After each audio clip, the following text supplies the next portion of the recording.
Me llamo Vera Salgado y tengo una manía. Cuando la vida se pone interesante, la miro como si estuviera detrás de una cámara. No por frialdad, por supervivencia. Hay historias que, si no las encuadras bien, te pasan por encima y te dejan en el suelo sin que nadie se agache a preguntarte si estás viva. Esta historia no empezó con un grito. Empezó con una mano levantada.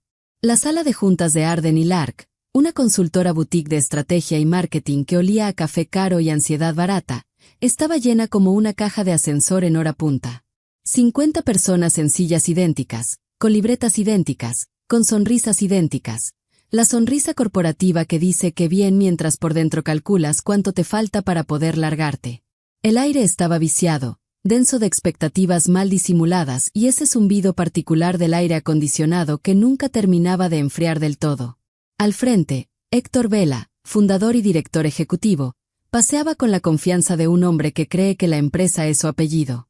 Llevaba un traje que probablemente costaba más que mi coche, y esa sonrisa que había perfeccionado en décadas de decir una cosa mientras hacía otra. Las bonificaciones son discrecionales, dijo, como quien explica la gravedad. Y este año he decidido recompensar a quienes más han contribuido al crecimiento. En mi cabeza, la cámara hizo suma las palabras discrecionales y recompensar. 2 cuchillos con mango de terciopelo. Mi hijo, Gael, asumió responsabilidades importantes de gestión, continuó Héctor, y sonrió como un padre en una graduación. Y mi hija, Alma, ha optimizado nuestras operaciones. Eso es liderazgo. Yo vi a Gael 2 veces en mi vida. La primera, me preguntó si yo era la nueva de contabilidad. La segunda, no recordó mi nombre y me llamó tú. Llevaba corbatas caras para compensar su inexistente presencia, y una vez lo vi pasar 40 minutos en una reunión sin decir una sola palabra sustancial. Pero la sala aplaudió. Siempre aplaude. Las manos aplauden incluso cuando el estómago no está de acuerdo. Héctor se aclaró la garganta, saboreando el silencio que había comprado con autoridad. Este año tuvimos ganancias récord. 3,2 millones. Otra ovación. Unos pocos silbidos. Incluso, un tipo en la segunda fila hizo un gesto como si hubiera metido un gol. Yo aplaudí también, mis manos moviéndose mecánicamente mientras mis ojos permanecían fijos en Héctor. La cámara de mi cabeza recorrió las filas, ojos brillantes, piernas inquietas, gente que ya se estaba imaginando unas vacaciones, una cuota menos, un respiro. Héctor siguió, y la palabra discrecionales volvió a brillar como una señal de peligro. Gael recibirá 180.000. Alma recibirá 160.000. La ovación se convirtió en un murmullo, como cuando el aire cambia de golpe antes de la tormenta. Yo no estaba sorprendida. No del todo. Pero una cosa es sospechar que te van a escupir en la cara y otra es sentir la saliva tibia. Héctor dejó que el número flotara en el aire, satisfecho, y después miró al resto del equipo como si nos estuviera regalando una bendición. Estoy orgulloso del trabajo de todos, dijo. Esto es un esfuerzo de equipo. Sigamos con esta energía el próximo año. Y ahí se acabó. Esa fue la bonificación. Un discurso. Mi mano se levantó antes de que mi cerebro pidiera permiso. Lentamente. Deliberadamente. Lo suficientemente alto como para que nadie pudiera fingir no verla. Héctor no me miró. Al principio, pensé que no me vio. Luego entendí, me vio perfectamente. Solo que yo no valía una mirada. Sus ojos se encontraron con los míos por medio segundo, y en ese instante vi algo que confirmaría todas mis sospechas. Desprecio. No molestia. No sorpresa. Desprecio puro, como si yo fuera una mosca persistente arruinando su momento triunfal. Sí. Su tono era glacial. ¿Cuándo recibimos las bonificaciones el resto del equipo? La pregunta cayó como una piedra en agua estancada. Héctor ni siquiera parpadeó. Como dije, las bonificaciones son discrecionales. Reconocemos contribuciones excepcionales. Si tienes preguntas sobre tu compensación individual, podemos hablar en privado. Eso fue todo. Recogió sus papeles, murmuró algo sobre otra reunión, y salió de la sala con sus hijos flanqueándolo como guardaespaldas decorativos. Mi brazo seguía arriba. Sentía los músculos tensos, la sangre empujando. Y la sala. La sala decidió convertirse en un museo de cosas fascinantes que no eran yo. Un hombre encontró interesantísimo su teléfono, una mujer se enamoró de las manchas de agua del techo, otro examinó su carpeta como si adentro hubiera un secreto del Estado. 50 personas, y ninguna encontró valor en sostenerme la mirada.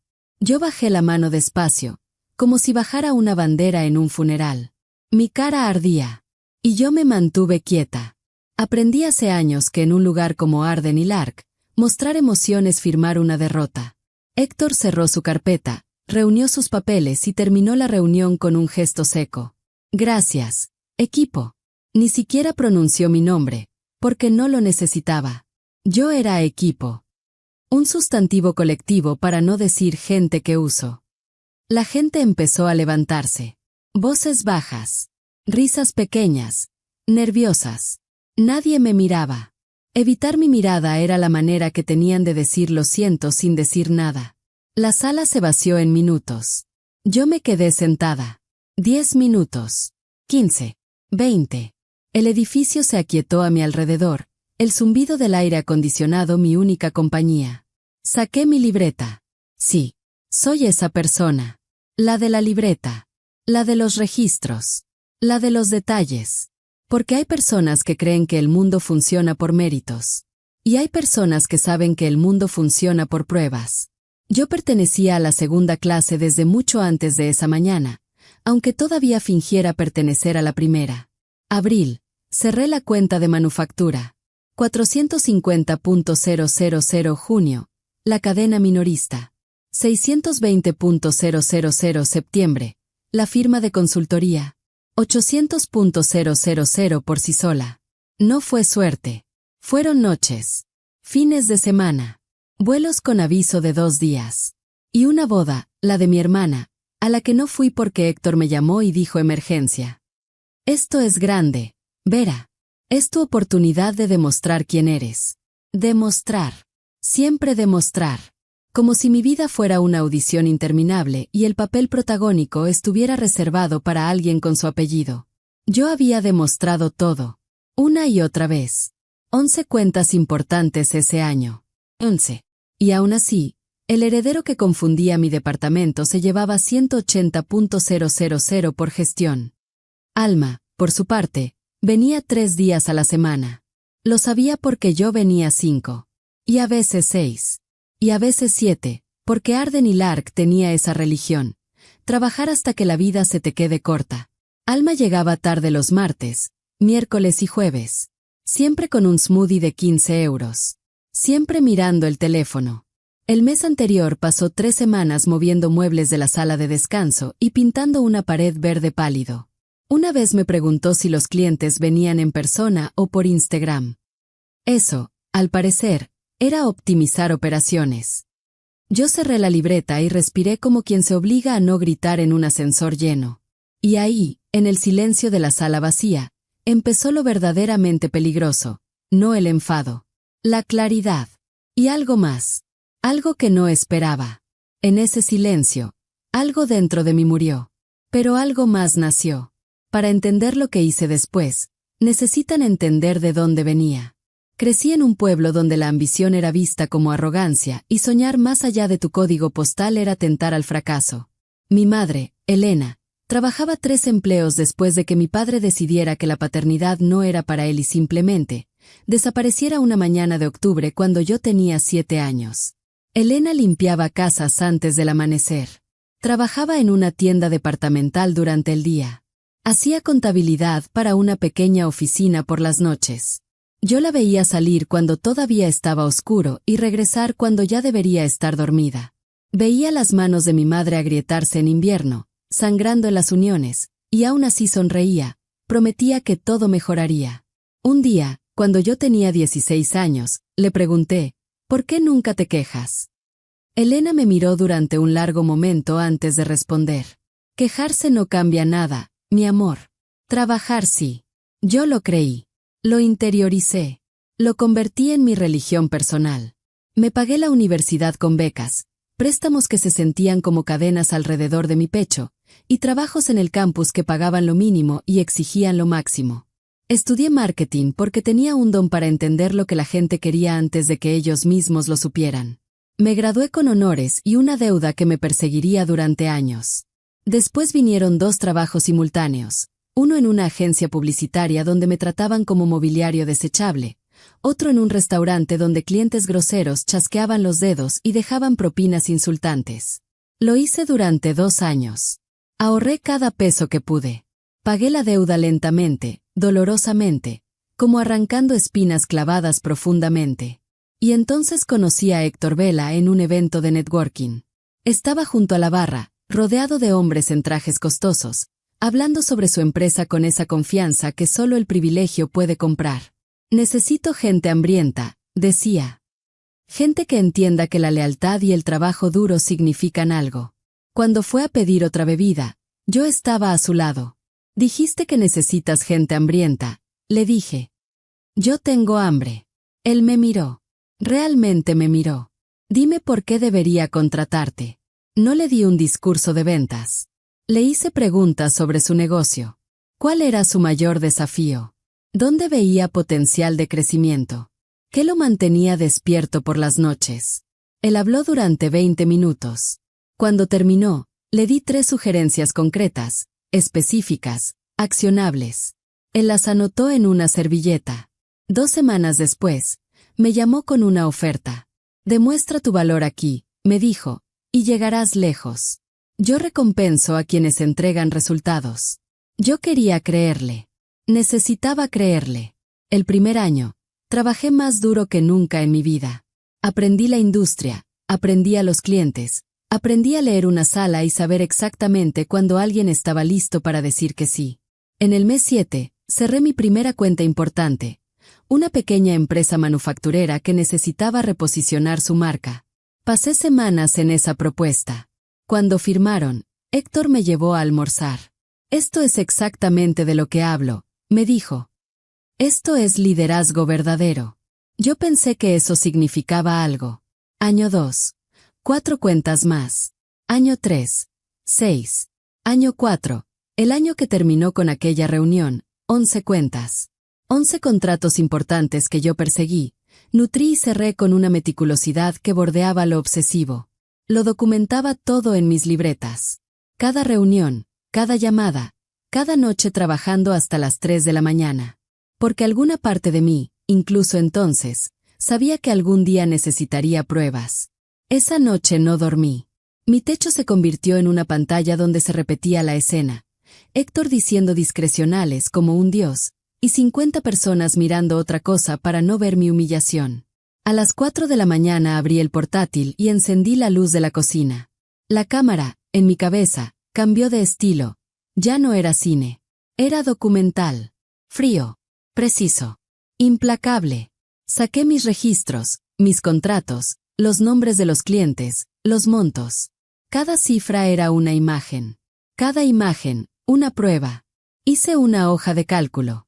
Y cuando el sol empezó a empujar la oscuridad, los números me contaron una historia que nadie en esa empresa quería escuchar en voz alta. De los 3,2 millones, mi trabajo había generado 2,1 millones. Casi 2/3. Me quedé mirando la pantalla. No sentí orgullo. Sentí algo peor. Sentí que me habían robado delante de todos y me habían pedido que aplaudiera. Abrí un documento nuevo. Renuncia. Escribí 2 líneas. Las borré. Escribí otras 2. Las borré también. Porque yo sabía algo que los idealistas aprenden tarde. En esta industria, la reputación no es un espejo. Es un arma. Héctor tenía conexiones por todas partes. Y yo había visto lo que hacía con quien se iba. Había una mujer, Claudia, antes que yo. Se fue a un competidor. Héctor llamó a su nuevo jefe antes de su fecha de inicio. Para dar contexto, dijo. Maravillosa persona, dijo, con esa voz tibia de serpiente educada, pero a veces se le escapan los plazos. Y tuvo algunos problemas con la exactitud de sus reportes. Nada grave, claro. Con supervisión adecuada irá bien. Nada de eso era verdad. Pero la oferta de Claudia fue silenciosamente retirada. Claudia terminó saliendo de la industria. Como si el sector la hubiera escupido. Yo lo vi pasar 3 veces en 4 años. Héctor sonreía mientras destruía oportunidades, como quien riega plantas. Así que no renuncié. Yo no me fui. Todavía. El viernes pedí una reunión. Ensayé la frase delante del espejo, como si fuera una actriz interpretando a una profesional serena. Quiero hablar de mi compensación. Entré al despacho. Héctor estaba tecleando. No levantó la vista. Quiero hablar de compensación, dije. Él siguió tecleando, como si mi voz fuera una notificación irrelevante. Estás bien compensada para tu rol, respondió. Sin mirarme. Sin respirar distinto. Como si recitara una etiqueta del producto. Creo que mi contribución justificaría. Empecé. Si no estás contenta, eres libre de explorar otras opciones. Yo esperé. 10 segundos. Quizá 15. Un silencio tan largo que habría sido incómodo si él hubiera sido humano. Nada. Ahí terminó la conversación. Así. Sin drama. El drama, descubrí, no siempre viene con gritos. A veces viene con la ausencia absoluta de consideración. Salí. Fui al baño. Me encerré en un cubículo y presioné las palmas contra los ojos hasta ver estrellas. No lloré. No por valentía. Por rabia. Porque llorar en el trabajo, en Arden y Lark, era como sangrar en el agua con tiburones. Cuando salí, me lavé las manos demasiado tiempo. Me miré en el espejo. Y escuché la voz de mi madre, una frase que había sido mi brújula toda la vida. Quejarse no cambia nada. Trabajar sí. Solo que yo había trabajado. Más que nadie. Y no había cambiado nada. Por un momento, dudé. Tal vez estaba exagerando. Tal vez había algo que no estaba viendo. Tal vez, si seguía trabajando un poco más, si cerraba una cuenta más grande, si demostraba aún más. Pero entonces recordé la mirada de Héctor. Ese medio segundo de desprecio puro. Y supe que no era yo quien estaba equivocada. Entonces tomé una decisión que, en apariencia, era pequeña. En realidad, era un incendio controlado. Iba a dejar de regalar mi vida. No renunciar. No explotar. Solo, dejar de ir más allá. Mi trabajo. Mi horario. Mis límites. Y una última cosa. Iba a mirar. A mirar de verdad. Porque cuando dejas de correr, empiezas a ver quién te empuja. Los días que siguieron fueron extraños. Yo llegaba a las 9. Salía a las 6.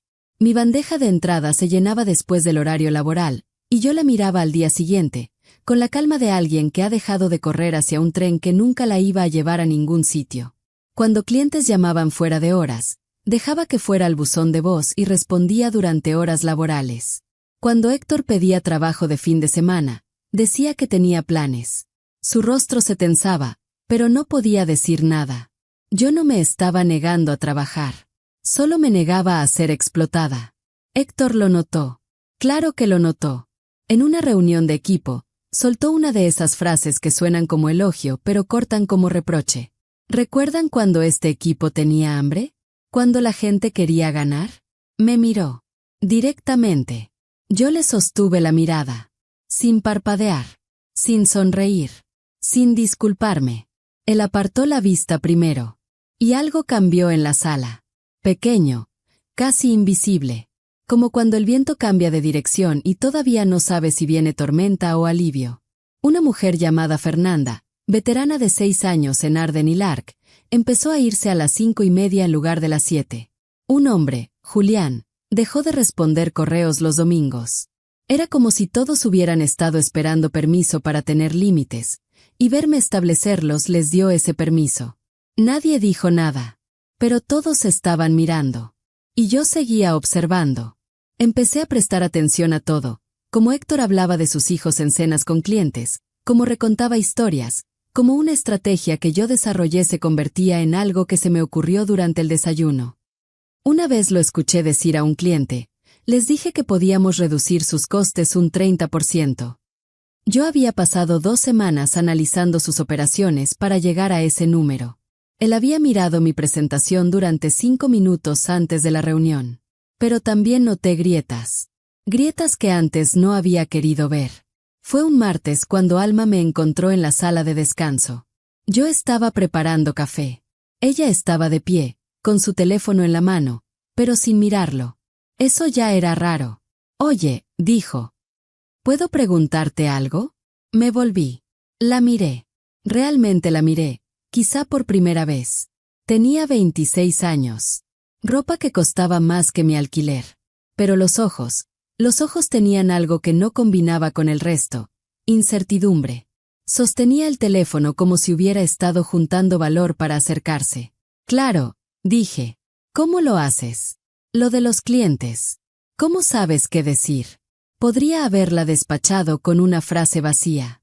Podría haberle dicho que era experiencia o intuición, esas palabras que no significan nada.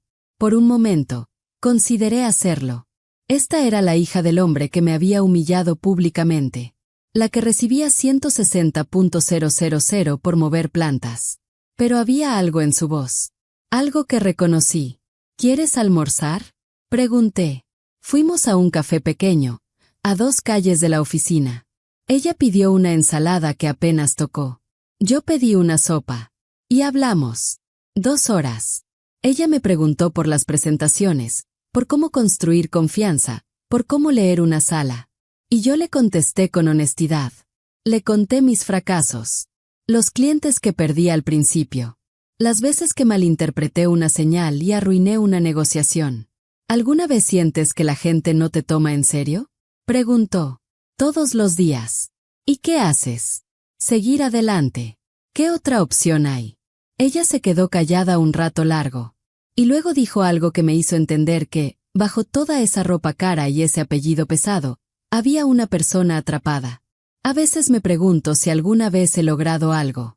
Algo que sea mío de verdad. ¿Tiene sentido? Tenía todo el sentido del mundo.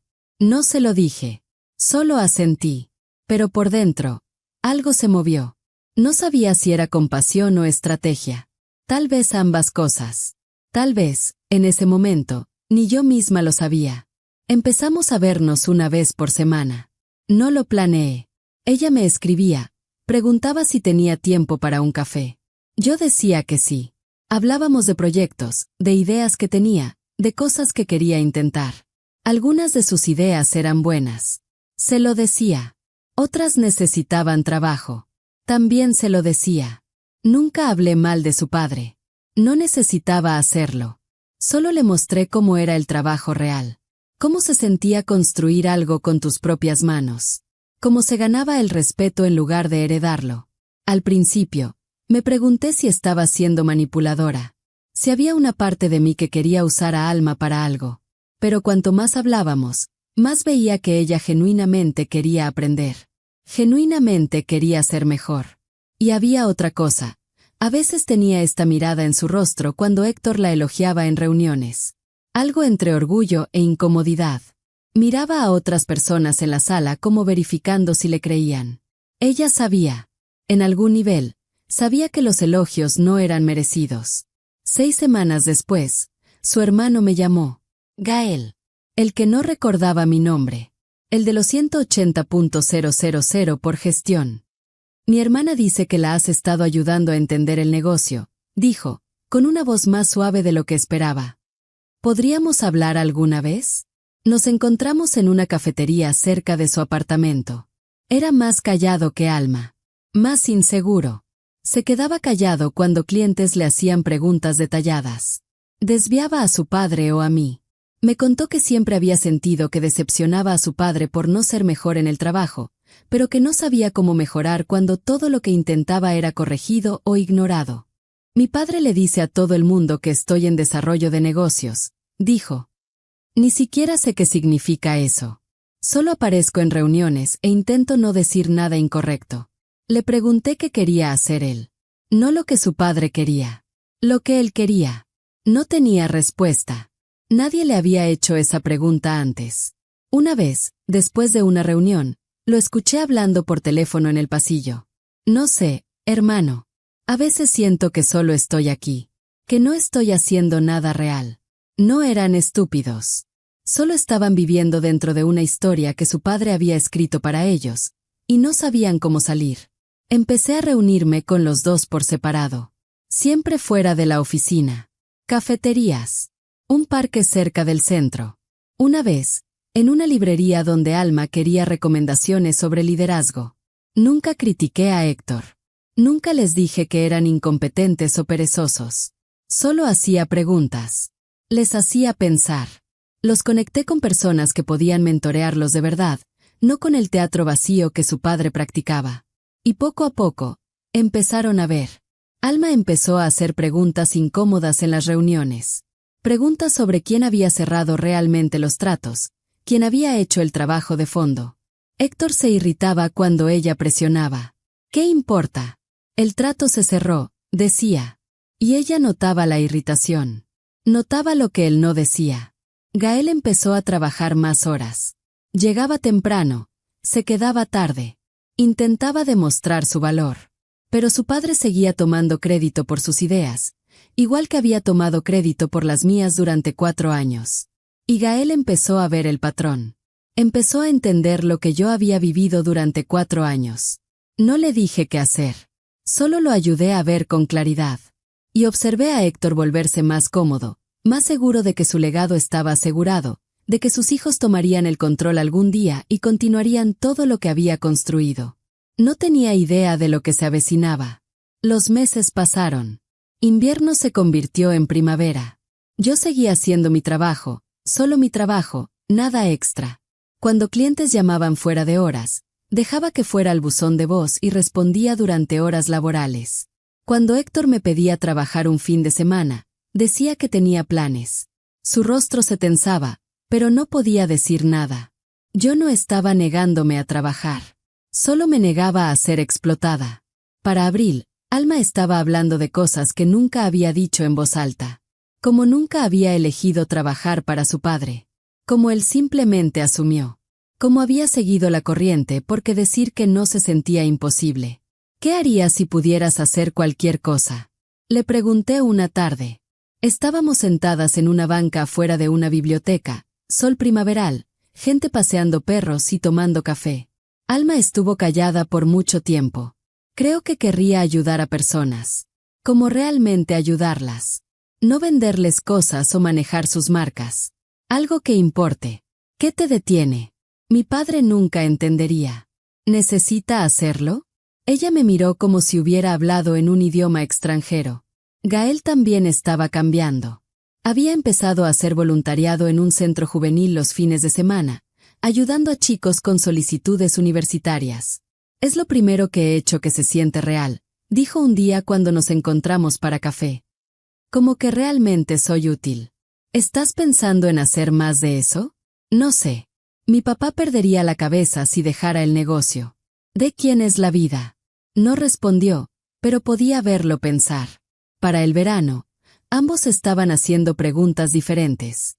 No cómo ser mejores en el negocio. Cómo ser honestos consigo mismos sobre lo que realmente querían. Yo no empujaba. Solo escuchaba, hacía más preguntas, los dejaba encontrar sus propias respuestas. Héctor convocó una reunión especial en julio. Su voz vibraba con ese orgullo particular de los hombres que confunden el éxito con la inmortalidad. Vamos a tener una reunión con inversores en agosto, anunció. Quiero a toda la familia presente. Mi esposa, mis hijos.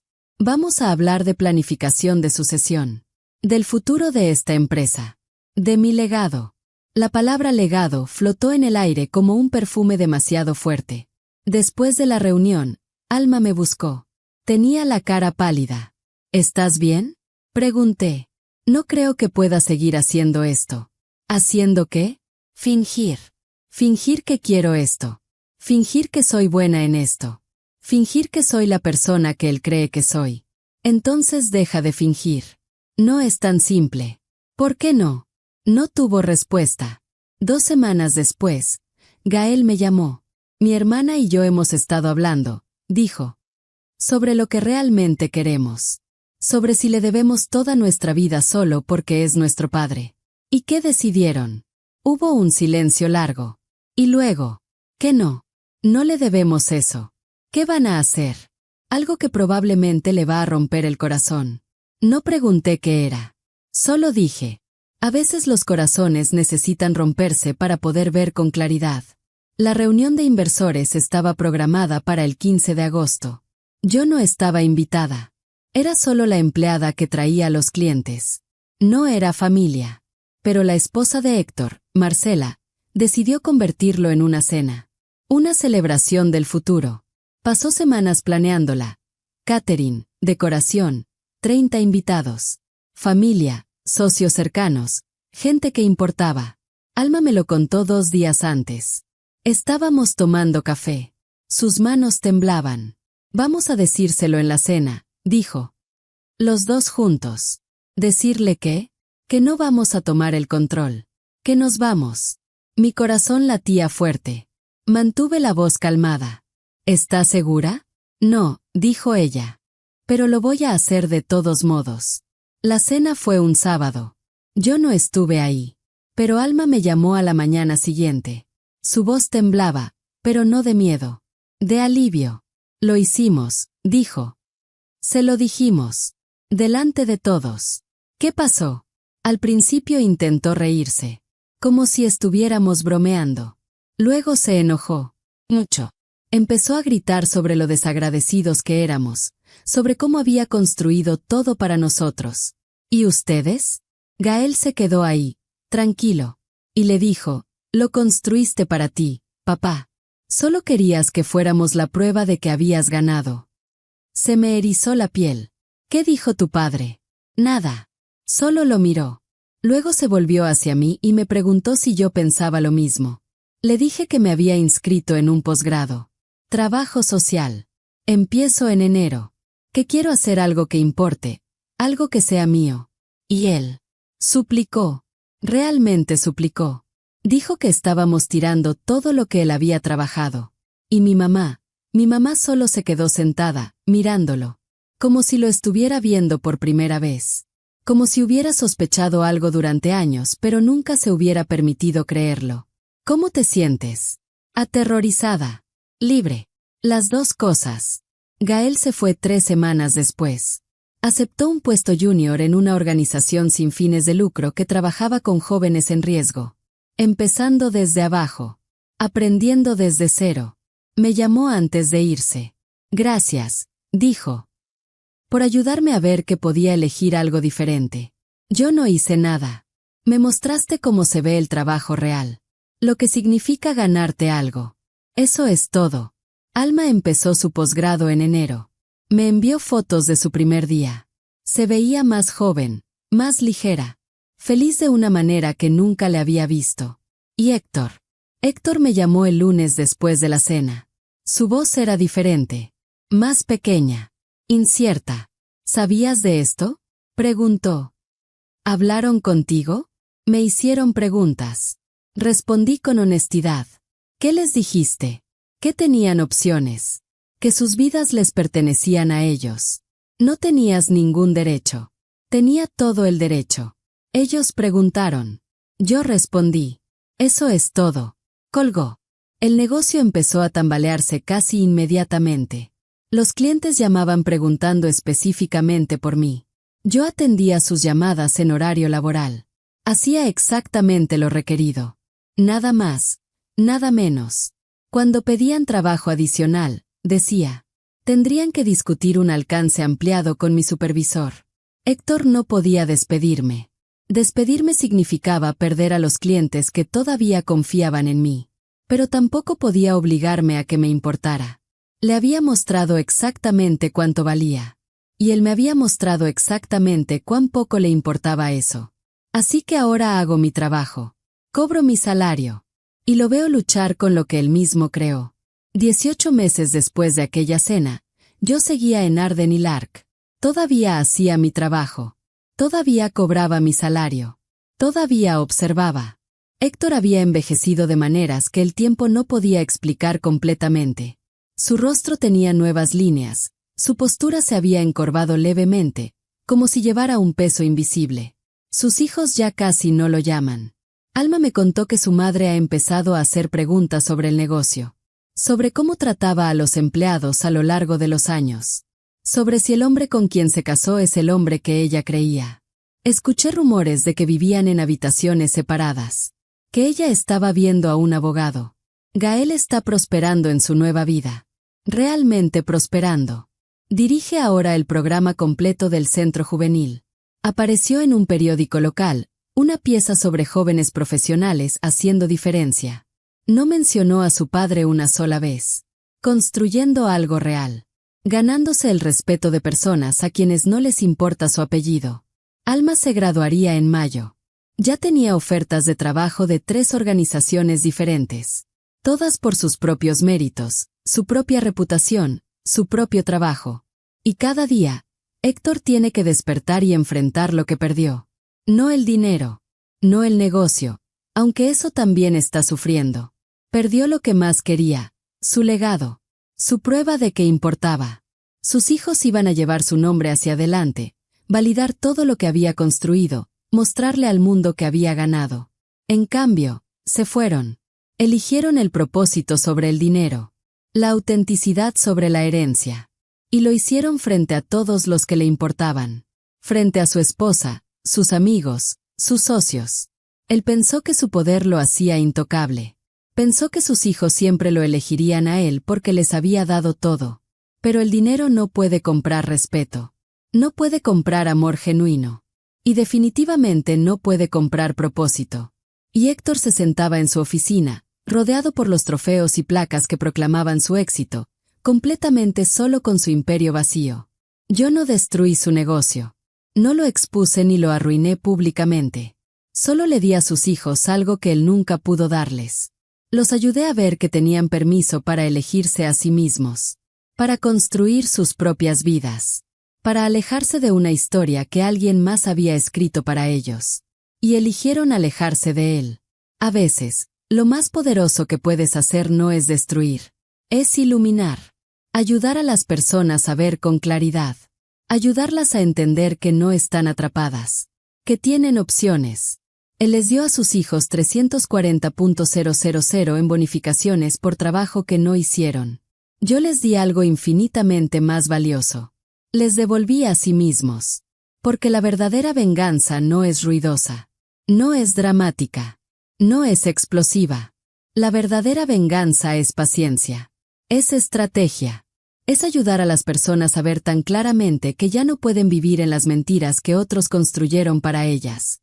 Hace poco, Alma me envió un mensaje. Era una foto de ella en una clínica comunitaria, rodeada de gente. Sonriendo. Debajo escribió: por primera vez, siento que mi vida es mía. Y Gael me llamó la semana pasada. Me contó que uno de los chicos que mentoreó acaba de entrar a la universidad. El primero de su familia. Creo que esto es lo que se siente cuando haces algo que importa, dijo. Yo colgué el teléfono y me quedé mirando la ventana un rato largo. Pensé en mi madre. En sus manos agrietadas. En su sonrisa cansada. En esa frase que me repetía. Quejarse no cambia nada. Trabajar sí. Y ahora entiendo lo que ella nunca dijo en voz alta. Trabajar no significa regalarte. No significa darte a quienes no te valoran. No significa construir el sueño de otro mientras el tuyo se marchita. Trabajar de verdad es esto. Elegir dónde pones tu energía. Elegir a quien ayudas a crecer. Elegir qué legado dejas, no en un edificio con tu nombre, sino en las personas que tocaste. Héctor quería que su apellido viviera para siempre. Yo le enseñé a sus hijos que los apellidos no significan nada si el nombre que llevas no es el tuyo. Y esa, al final, es la única victoria que importa. Esta historia no es sobre venganza. Es sobre claridad. Vivimos en un mundo que nos dice que el éxito es dinero, poder, control. Que si trabajas lo suficiente, serás recompensado. Que los que están arriba llegan.